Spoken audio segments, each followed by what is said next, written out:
You are going to see vultures, you're going to see deer, you're going to have an amazing gastronomy, and you're going to see fantastic villages and wild areas where you're going to be walking for 2 days completely alone. There's no one else.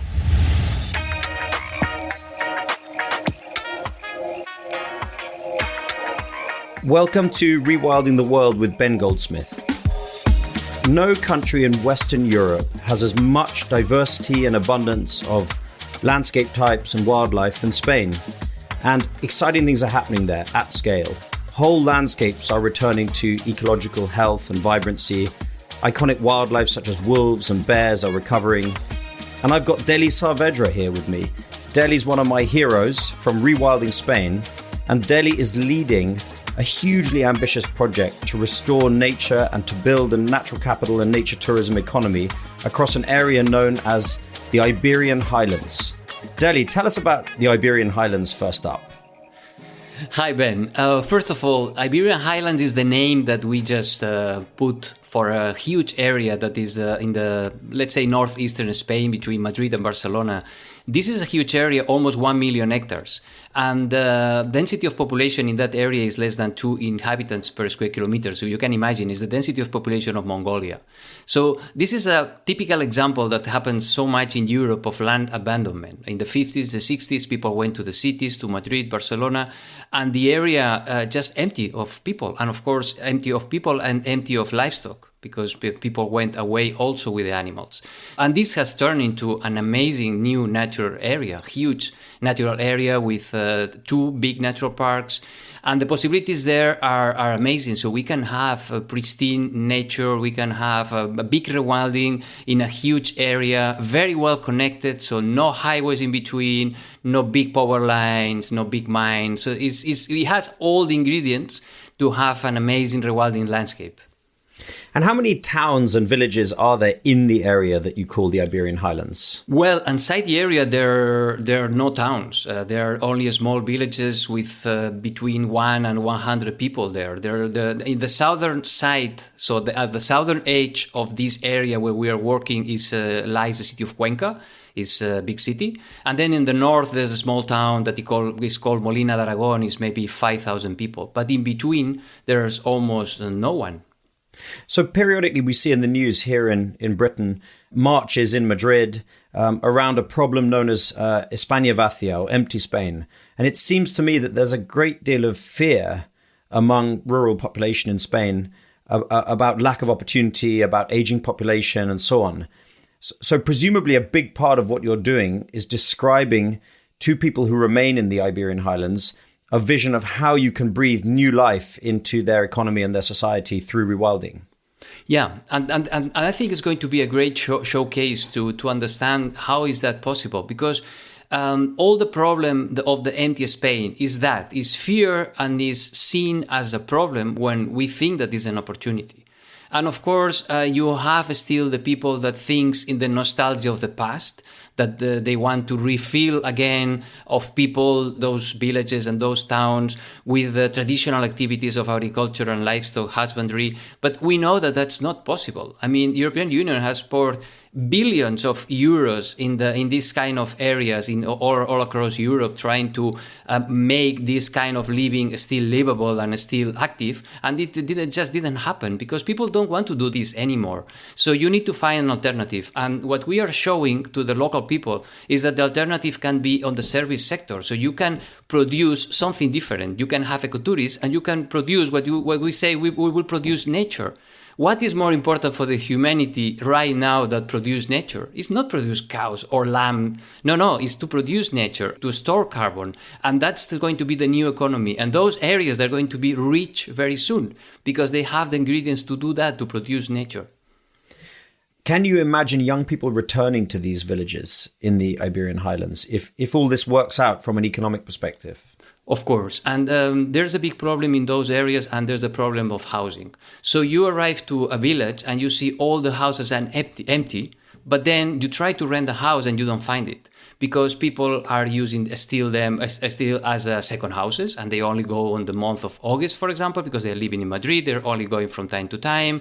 it's very difficult to find houses. So for the young people that are living out in the cities and they really don't want to live in the cities, they want to go back to the countryside to do things like the ones we are proposing, they don't find house, and we need to find systems for that. I really think that the ones that have the biggest opportunity to come back and start this new economy are the sons and the grandsons and the granddaughters of the people that were living there, and they still have a house in the village. Those are the ones that can really come back, and they're doing that. And there's a template for this in Asturias. I visited Asturias in northern Spain with my sons a couple of years ago, and I found that exactly that. Grandchildren of those who'd left were back running agroecological hotels and were working as guides and birdwatching advisors and so on. Yeah. So ecologically speaking, in this area described as the Iberian Highlands, historically, this was an overgrazed landscape. Is that correct? Yeah, exactly. By livestock? Mainly by sheep. And now that the livestock are gone, you have a fast and dramatic recovery of woody vegetation.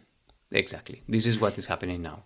So does that not present not only a fire risk, but also does that not present a risk of too many trees and not enough sunlight and therefore some kind of ecological impoverishment the other way? Yeah, this is exactly what is been happening in the last decade. So we had a recovery, and I think we have to be very happy that we had this recovery of the landscape and we had the forest being bring back. But as we say in rewilding, we don't have all the pieces back into the ecosystem because we don't have the large herbivores. The large herbivores were the cows and the horses, and those disappear also. So what we have now is that this very dense forest in many of the areas with a lot of shrubs, and those are prone to fire. And you can be storing carbon for decades, but then one day the whole thing just burn out. And then we start back to zero. We put the counter back to zero. So what we need is to have big amounts, big numbers of large herbivores.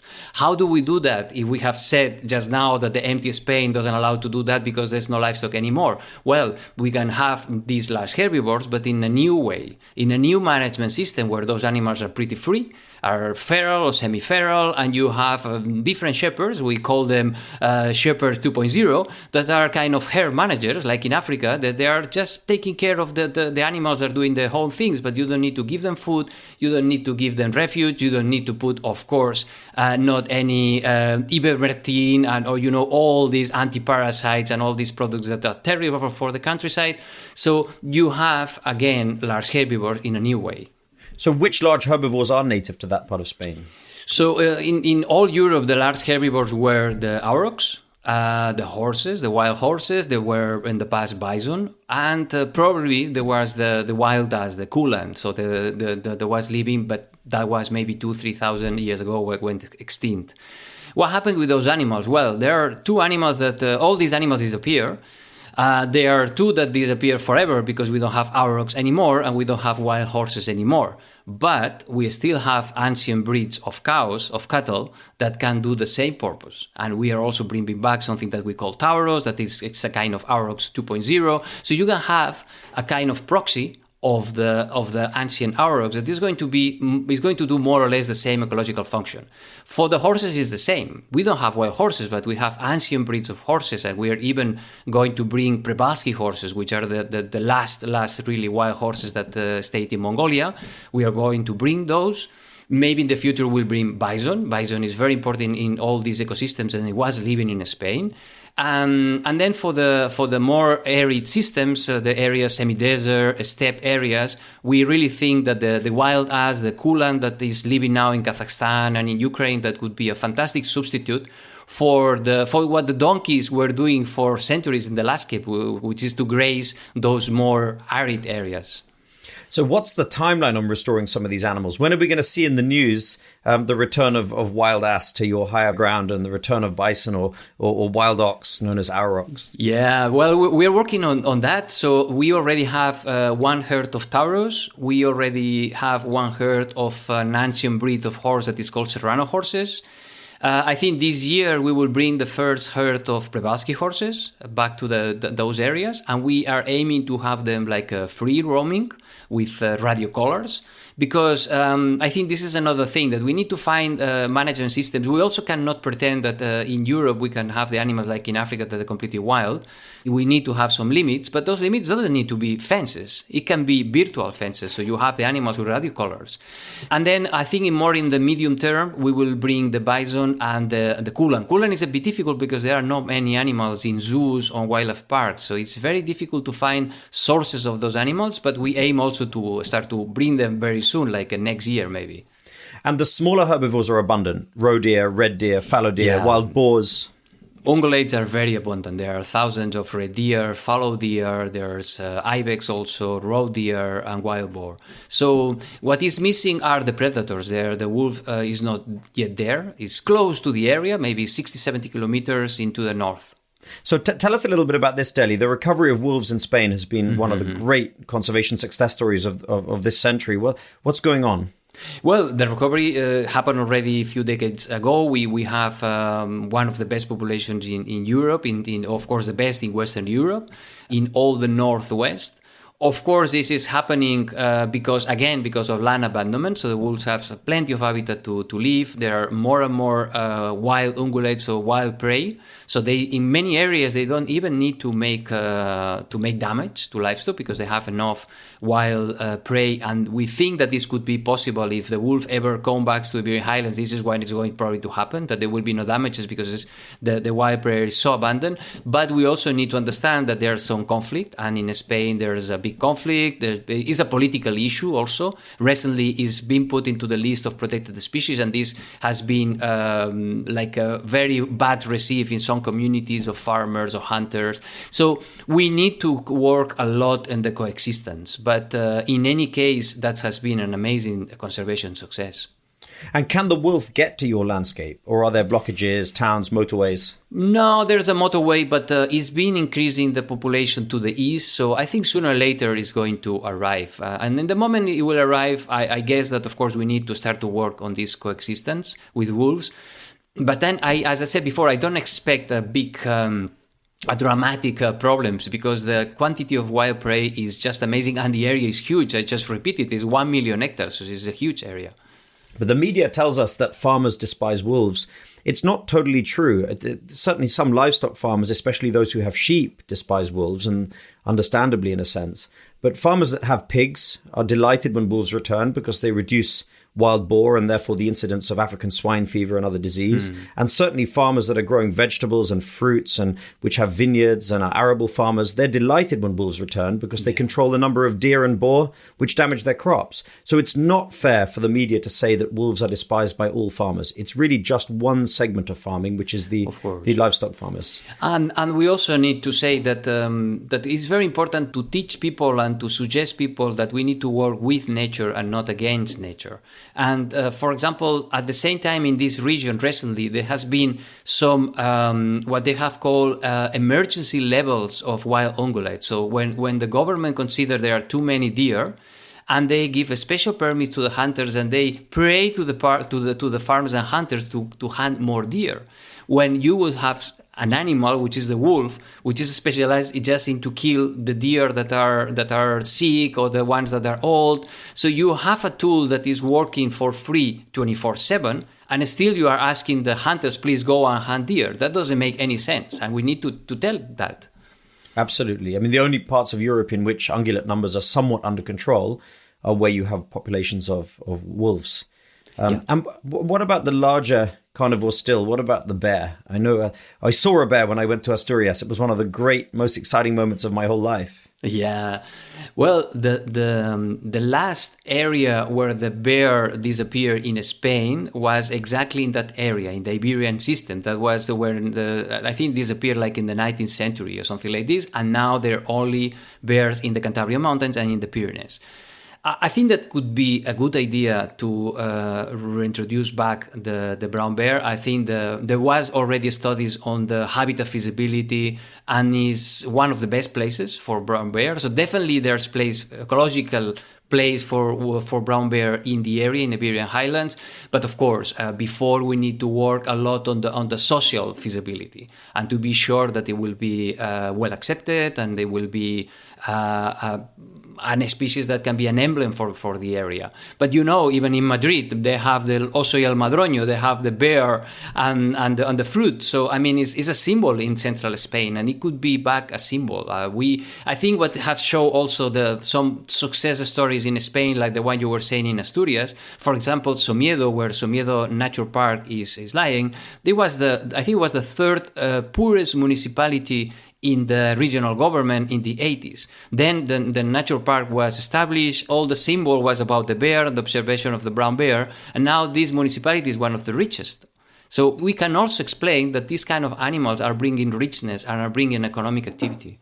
By chance, when I was in Asturias, I met the mayor of Somiedo, who told me that they were receiving 180,000 visitors a year now to see the bears, a place of great prosperity. Yeah. Every building is shiny and updated and new. Yeah. So can the bears naturally make it to the Iberian Highlands in the same way that you expect wolves to do? No, because the brown bear is not moving that much, and the populations in Spain are really far north in the Pyrenees and the Cantabrian Mountains. So we will need to reintroduce it. This episode of Rewilding the World is very kindly brought to you by Uni, that's UNI, the world's first nature-friendly line of luxury body care. We've all heard about the harm that sun cream does to coral reefs, but it's not just sun cream and it's not just coral reefs. Well, Uni makes plastic-free, nature-friendly essentials like shampoo, conditioner, hand wash, and even natural deodorant, all full of nourishing ingredients such as seaweed kelp, aloe vera, and olive oil. We've been loving our Uni products, but don't take it from me. Here's my wife, Jemima. Yes, I really love them. They're such clean and nourishing products. The microalgae body oil is so good and really smells amazing. You can find Uni products at Space NK or at weareuni.com. So in Britain, we talk about the four keystones being the large herbivores, particularly the large bison or the wild ox, or perhaps a native domestic proxy, longhorn cattle, the wild boar or domestic pigs, the wolf, which we don't have back here yet in Britain, but I feel sure we will during my lifetime, and the beaver.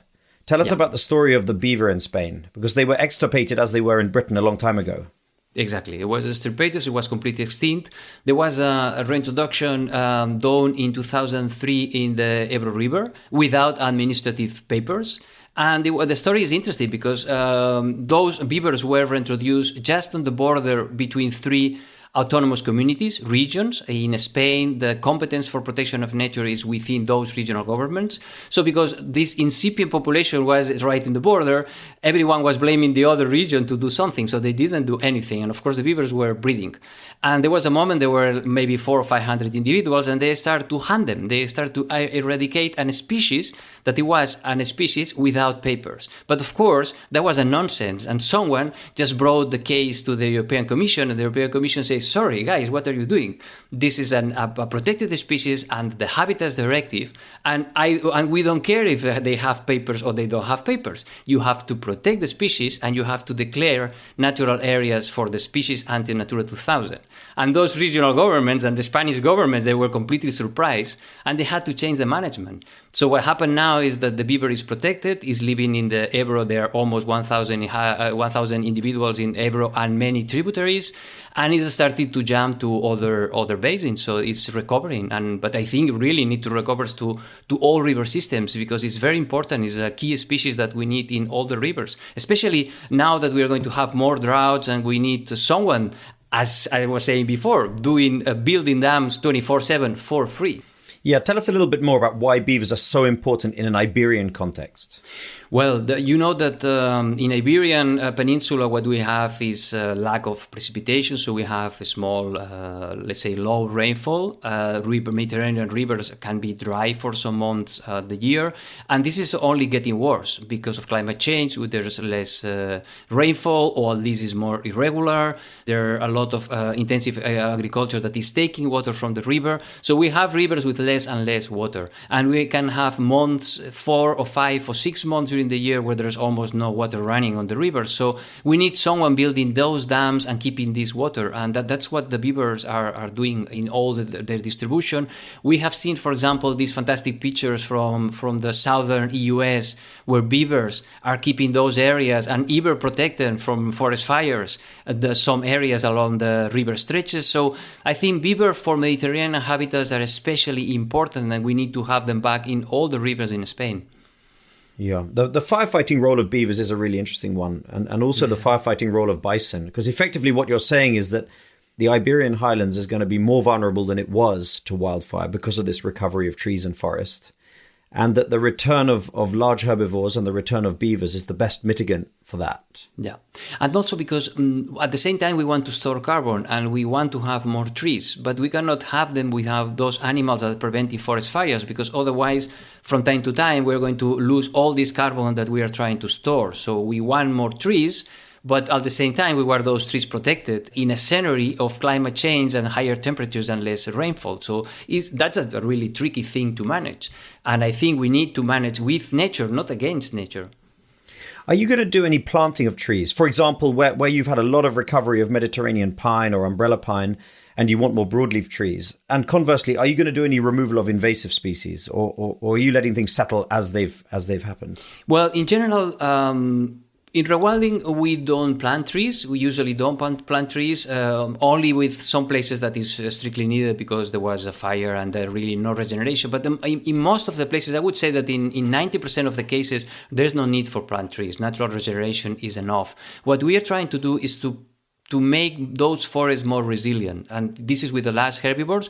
Also, what we are trying to do also is to protect those forests from people and from the economic activities. Because now the peculiar situation we have in Europe still is that the biomass is considered green. So to cut full trees and burn them is still something that is considered green, and we need to subsidize this. And this is nonsense again. So what we are trying to do is to compensate and to take this, or the best forest of the area, the old growth forest, and we're going to pay the timber and say, okay, we pay you the timber and this forest is standing here.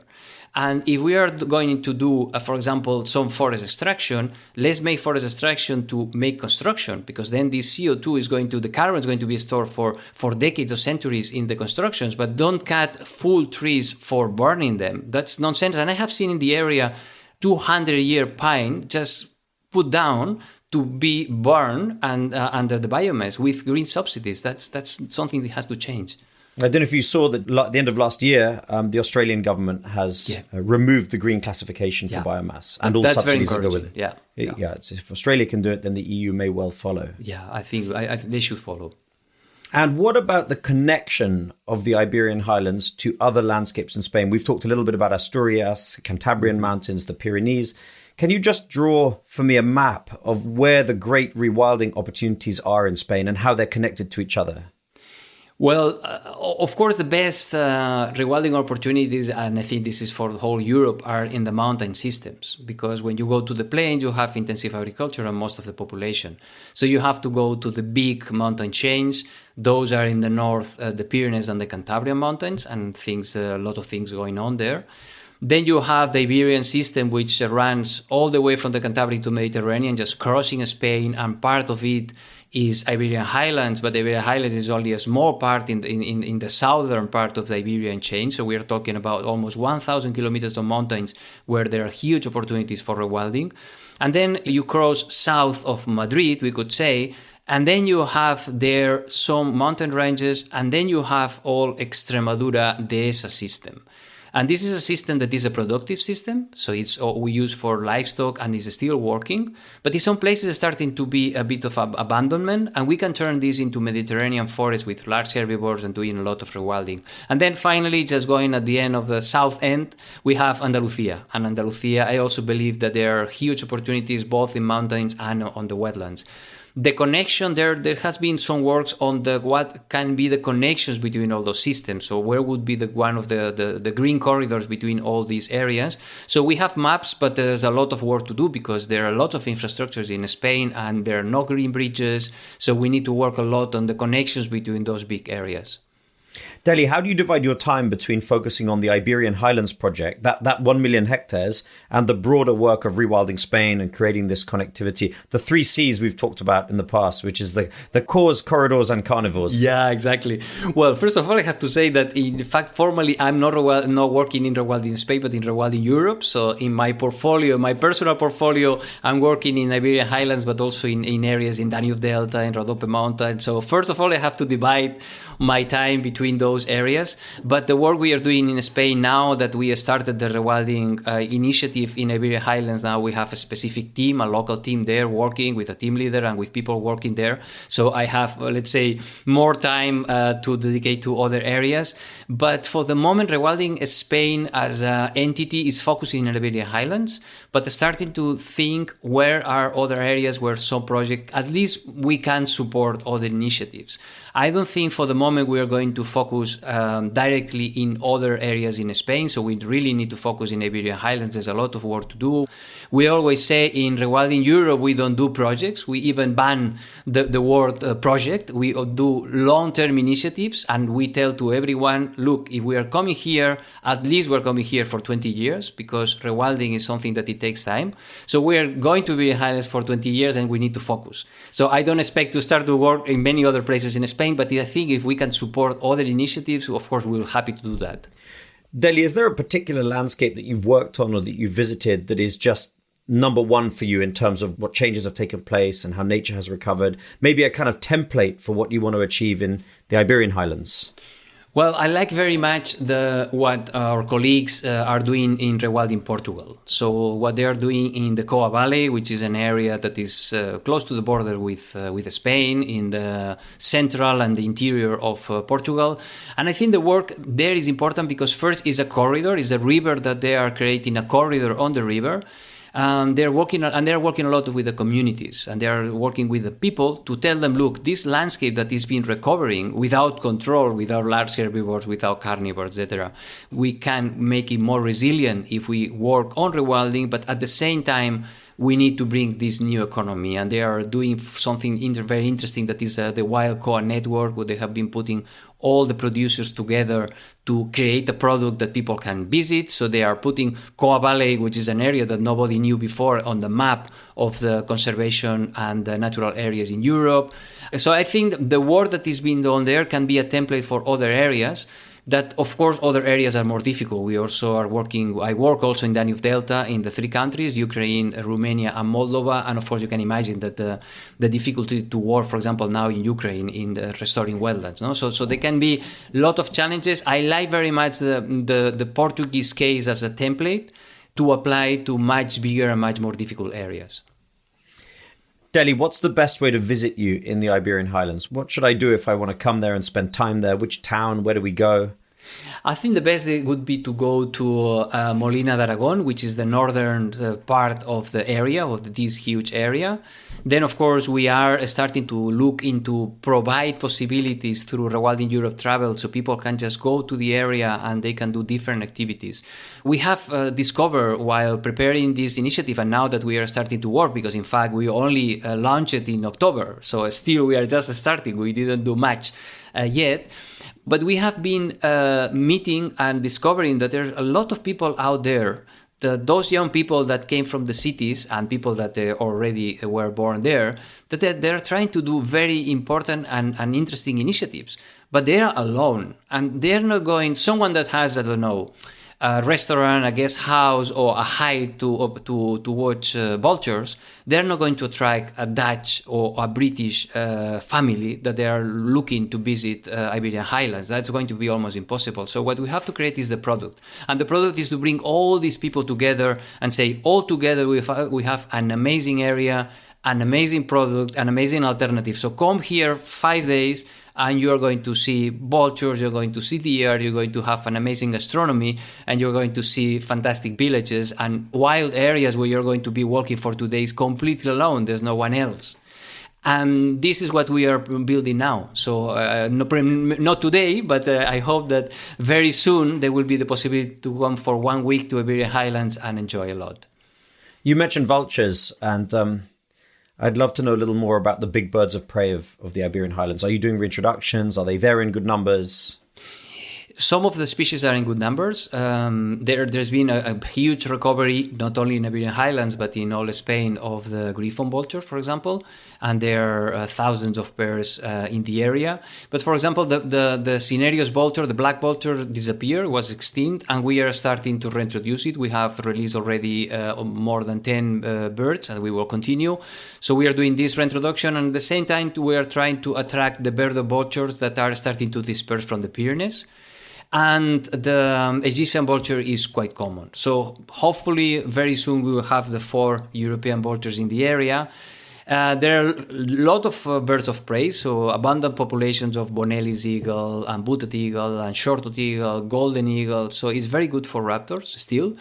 Imperial eagle is not yet there, but this thing is coming back, and I think will come back naturally.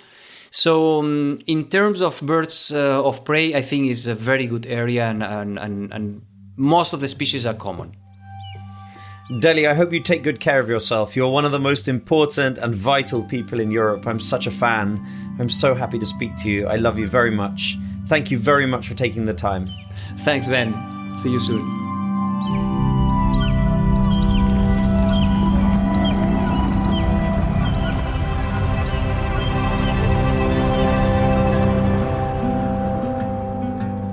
What an extraordinarily optimistic and magical story we've just heard from Deli. If he and his team can succeed in working with local communities to restore herds of wild horses and wild ox, and maybe even one day beavers, bears and wolves to the Iberian Highlands on a landscape of 1 million hectares, we will have wildlife and the possibility to take extraordinary trips into real wild nature that rival the experiences currently available in far-off places in Africa and India. If you want to learn more about this extraordinary project, go to rewildingeurope.com, look up Iberian Highlands, spread the word among your friends, and maybe even chip in and support Deli and his work.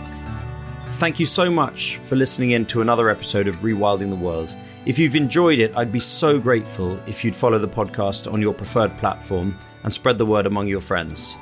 Next time, I'm going to be talking to an amazing guy named Christophe Prombege, who's working with his wife Barbara and a team in a landscape that's become known as the Yellowstone of Europe, a huge mosaic of forests, hills and mountains in Romania's Carpathian Mountains.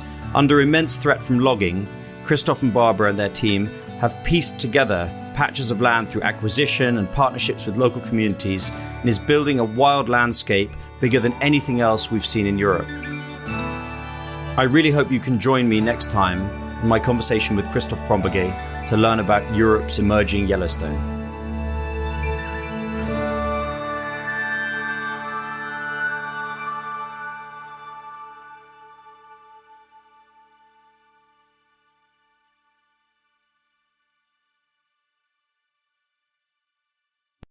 You already know that this isn't about one species. It's about systems, interdependence, collapse.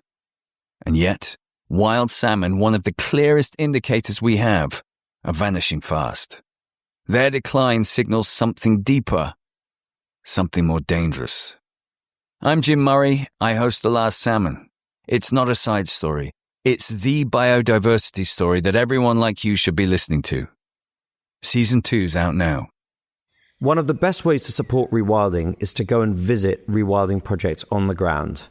My friends at the European Nature Trust have asked me to tell you about a series of coexistence adventures that they've put together. They're designed to give you the best chance of seeing Europe's most iconic species: bears, wolves, lynx, and so on. All of these are on the rise in Europe because of rewilding projects. These trips are hosted by expert guides and conservationists, and most importantly, the European Nature Trust is giving half of the revenues directly to the foundations working on the ground to restore wildlife. I'd love you to check out these coexistence adventures at the European Nature Trust website.